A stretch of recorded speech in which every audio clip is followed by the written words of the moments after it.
오늘도 말씀과 또 성령으로 충만한 이 하루 되시기를 간절히 축원합니다.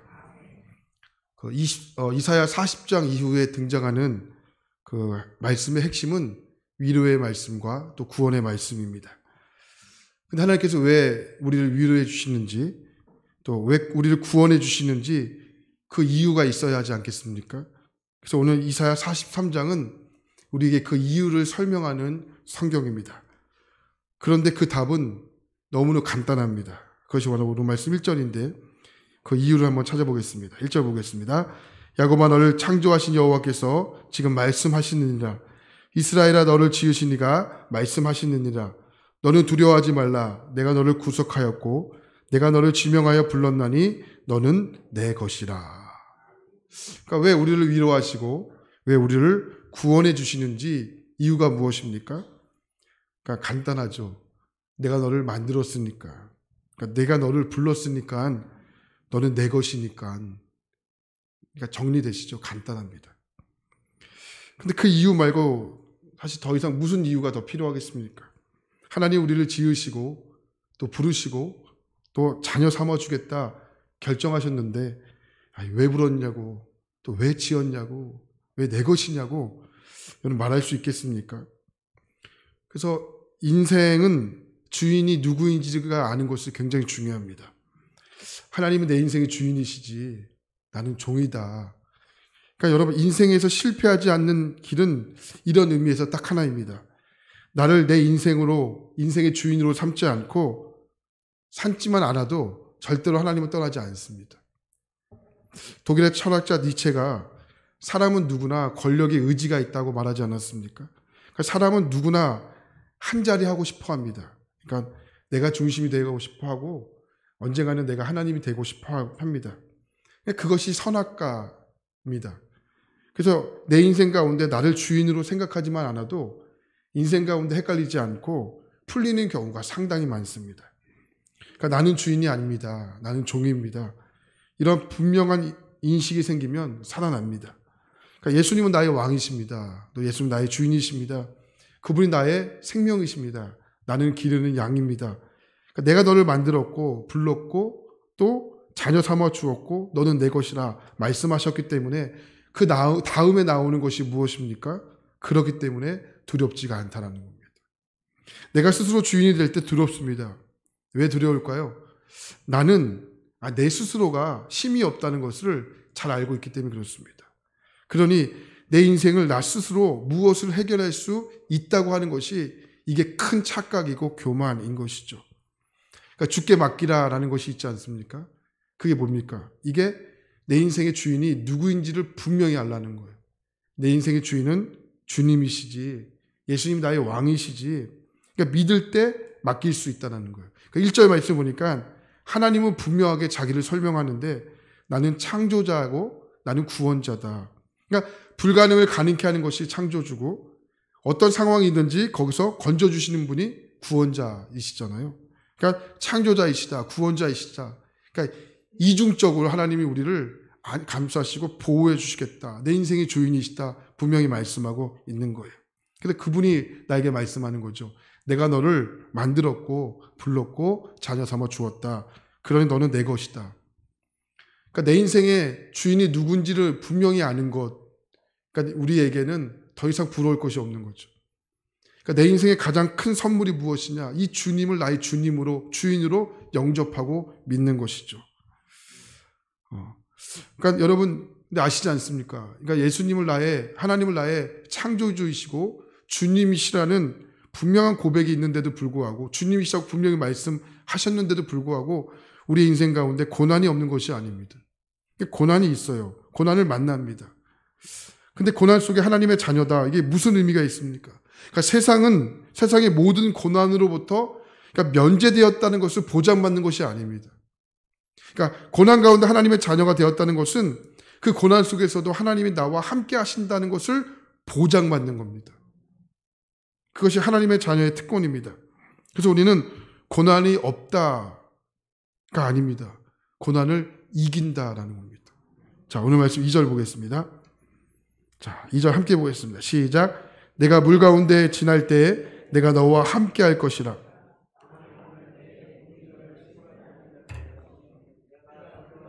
지날 때에 타지도 아니할 것이요 볼 것이 너를 사르지도 못하. 아멘. 1절에서 너는 내가 너를 불렀고 만들었고 그러니 내 것이다. 그러니 두려워하지 말라. 분명히 말씀하는데 2절에 오니까 참 매우 당혹스럽게 만듭니다. 만들었고 불렀고 내 것이라고 주님이 말씀하셨는데 왜 물을 만나고 왜 불을 만나야 하냐는 것입니다. 그렇지 않으세요? 처음부터 물과 불을 만나지 않도록 막아주시면 얼마나 좋겠습니까? 그러니까 처음부터 물을 만나지 않고 불을 만나지 않으면 얼마나 평안하게 살 수 있겠습니까? 근데 왜 꼭 물 가운데로 지나가야 하고 불 가운데로 지나가야 하는 이유가 뭡니까? 그러니까 결론부터 말씀드리면 물을 만나고 불을 만나야만 우리가 살 수 있기 때문에 그렇습니다. 살다 보면 위기를 만나죠. 그러니까 보통 위기가 아니라 큰 위기를 만납니다. 그러니까 2절에 표현한 것처럼 얼마나 큰 위기냐면 그것이 물과 불이라고 표현합니다. 그러나 사실 이 물과 불은요, 하나님 때문에 만난 것이 아니고 우리 때문에 만난 겁니다. 하나님은 물과 물을 통과하지 않게 하실 수도 있는 분이세요. 그러나 결과적으로 우리에게 유익이 되지 못합니다. 하나님은 우리가 그 물과 불을 통과하게 하셔서 그 물을 통하여 우리의 욕심을 씻어버리고 그 불을 통하여 우리의 죄악을 태워버리게 하십니다. 그래서 우리의 모든 죄와 어리석음을 정리하도록 하시는 것이 우리에게 찾아오는 물과 불인 것이죠. 그렇기 때문에 우리에게 만나는 위기는 너 망해, 너 망하라고 주신 것이 아니고 오히려 망하지 말라고 우리에게 주신 것입니다. 오늘 혹시 물과 불을 지나간다고 여기시는 분들이 있다면 분명히 기억하셔야 될 것이 있어요. 하나님은 절대로 우리에게 죽으라고 물과 불을 주신 것이 아니라는 것이죠. 한 가정에 어머니가 믿음이 너무 좋으세요. 거기다가 아버님이 너무나 돈을 잘 버십니다. 이 가정에 무슨 고민이 있을까요? 근데 그 자식이 오토바이를 탑니다. 어렸을 때부터 오토바이만 타고 사고를 칩니다. 그것 때문에 부모님 너무 걱정인 거예요. 어머님 믿음이 좋고 아버님이 돈을 잘 버는데 뭘 걱정이 있겠어요. 자식이 속을 새겨요. 근데 그 집이 이 자식 때문에 기도를 배워요. 이 가정의 자식은 하나님이 허락하신 물과 불인 것이죠. 이 자식이 부모의 마음대로 되지 않는 것을 통하여 하나님을 의지하게 되는 겁니다. 그것이 어떻게 불행이라고만 말할 수 있겠습니까? 어느 가정을 보니까 아버님이 돌아가시기 전에 오랜 투병을 하셨습니다. 그러니까 아버님께서 이 질병을 통하여 하나님이 어떤 일을 하실까라고 봤더니 그러니까 어머니와 자녀가 섭섭함이 생겨서 대화와 오랜 그 교류가 끊어지게 됐어요. 근데 아버님의 기나긴 투병을 통해서 어머님과 자녀의 관계가 열렸습니다. 그러니까 어떻게 모르겠습니다. 제가 쉽게 말씀드릴 수도 있고 긴 투병을 경험해보지 않은 저로서는 쉽게 말씀드릴 수 있는 일은 아니지만 어떻게 이것이 불행이라고만 말할 수 있겠습니까? 그러니까 하나님은 여러 가지의 방법을 통하여 물과 불을 허락하시고 통과하십니다. 중요한 게 있어요. 하나님이 허락하셨다는 거죠. 그러니까 이유는 왜 그럴까? 간단합니다. 필요하기 때문에, 유익하기 때문에 그렇습니다. 그렇게 하셔야만 하기 때문에 그렇습니다. 그러니까 물을 통과해서 우리의 욕심을 씻어버리고 불을 통과하여 우리의 죄악을 태워버립니다. 그러니까 우리가 다윗 하면 참 성경에 유명한 인물이지만 다윗이 그와 같은 사실을 믿음으로 하나님 믿었다는 것을 잘 알고 있습니다. 다윗이요 시편 23편에 보면 다음과 같이 고백해요. 내가 사망의 음침한 골짜기를 다닐지라도 해를 두려워하지 않을 것은 주께서 나와 함께 하심이라. 주의 지팡이가 막대기가 나를 안위하시나이다. 그러니까 이 앞에 2절에서 다윗이 이렇게 고백을 해요. 푸른 풀밭과 실만한 물가라는 표현을 했어요. 그러니까 다윗은요 실만한 물가와 또 그 사망의 음침한 골짜기, 그러니까 선명하게 다른 장소입니다. 그러니까 다윗에게 푸른 풀밭과 실만한 물가에서 풍족한 삶만을 살았던 것이 아니고 4절에 보니까 정반대 사망의 음침한 골짜기에서도 다윗은 살았어요. 여기 나오는 사망의 음침한 곳이라는 것은 히브리어로 찰름 마이트라는 단어인데 이게 죽음의 그림자, 죽음의 그늘이라는 뜻이에요.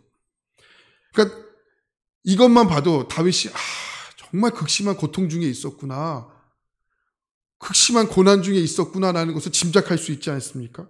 근데 4절 말씀 보니까 우리나라의 성경에서는 나와 있지 않은 아주 중요한 단어가 하나 표현되어 있어요.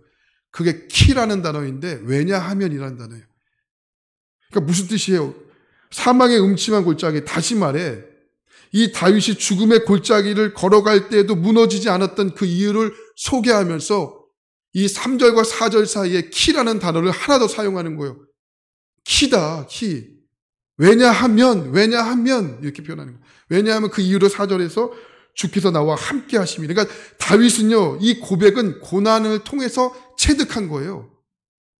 고난을 통하여 물과 불을 통과하는 가운데서 이게 얻게 된 것이라고요. 그래서 4절의 결론이 무엇입니까? 나를 안위하시나이다. 주께서 나와 함께 하신 결과, 물과 불을 고난 가운데서 체득한 결과, 이 안이라는 단어가 쉽게 말하면 나를 안심시켰다는 거예요. 나를 안심시켰다. 다윗에게 이런 사망의 골짜기에 집중했다면 그것은 고난의 장소이고 고난의 그림자입니다. 하지만 사망의 음침한 골짜기를 다닐지라도 다윗이 집중한 것은 이 골짜기가 아니었다는 거예요. 다윗이 집중한 것은 주께서 나와 함께 하십니다. 그것이 다윗을 안심시켰다는 거예요. 그것이 바로 오늘 말씀 2절에 우리에게 이런 뜻 아닙니까? 내가 강을 건널 때 너를 침몰하지 못할 것이고 불 가운데 걸어가도 너를 그을리지 못할 것이다. 쉬운 성경에 이렇게 표현되어 있어요. 그러니까 물과 불을 건너간다는 거예요. 근데 침몰하지 못하고 그을리지 못할 것이다. 왜냐하면 너를 만드시고 너를 부르시고 내 것이라고 말씀하신 하나님이 너와 함께 하시기 때문에 바로 이것입니다. 그러니까 나에게 있는 것이 아닙니다. 나와 함께 하시는 하나님에게 답이 있다라는 겁니다. 파라과이에는 집집마다 기르는 가축의 종류가 다양하다고 합니다. 그러니까 대부분 가축들은 낮 동안 자유롭게 자기 마음대로 먹을 것을 찾아 여기저기 돌아다닌다고 합니다. 그러다가 밤이 되면 한두 마리씩 다시 집으로 다시 자유롭게 돌아옵니다. 그러니까 자기의 멋대로 돌아다니며 길을 잃어버리면 어쩌지 싶을 정도로 걱정했다가 어둡기 시작하면은 희한할 정도로 가축들이 다시 자기 집으로 돌아온다고 해요. 하지만 이 중에서 한 가지의 가축은 예외가 있습니다. 그것이 바로 양입니다. 그러니까 양은 단언컨대 가장 미련합니다. 자기의 갈 바를 알지 못합니다. 심지어 자신이 해를 당하고 있음에도 소리조차 제대로 지르지 못하는 것이 양입니다. 그러니까 성경에서 하나님 우리를 양이라고 표현하지 않습니까? 어쩌면 이것이 가장 정확한 표현이 맞다고 봅니다. 그런데 그와 반대로 비슷하게 생겼어요. 그런데 이 양과 다르게 행동하는 것이 있습니다. 그것이 바로 염소입니다. 염소는 영악합니다. 그리고 성격이 아주 못됐습니다. 그러니까 양이요, 얌전하게 풀을 먹고 있을 때 염소는 굳이 올라가지 않아도 되는 나무에 올라가서 잎을 놔두고 나무 몸통을 갉아먹어 나무를 죽게 합니다. 하지만 이 못된 염소가요, 쓸모 있을 때가 있어요. 어느냐면 양의 무리에 섞어 놓으면 활동이 좋은 염소는 그 무리를 막 들쑤시고 다니는 거죠. 그럼 양은 제자리에 머물러 있지 않고 이 염소와 함께 활동성이 있게 됩니다. 그래서 양은 그 자리에서 풀만 뜯어 먹잖아요. 요 주위에서만. 근데 염소가 그 무리에 들어가면 양은 거기에서 머무는 것이 아니고 돌아다니면서 풀을 뜯어 먹는다라고 합니다. 여러분 살다 보면 양과 같이 순한 사람도 있지만 못된 염소와 같이 못된 사람도 적지 않게 만나게 되죠. 심지어 매일 얼굴을 봐야 하는 사람 중에서도 염소 같은 사람이 있을지 모릅니다. 하지만 그 염소가 없다면 우리는 아마도 항상 그 자리에 안주하게 될 것입니다. 또 굳어지게 될 것입니다. 심지어 썩어질 수밖에 없을 겁니다. 때로는 염소 같은 사람이 나에게 돌아와 휘젓고 다니고 곤란한 상황에 몰아넣을 수도 있습니다. 그러나 우리는 이때 그 자리에 안주하지 않고 굳어지지 않고 그 상황을 돌파하기 위해서 우리 하나님께 기도하지 않겠습니까?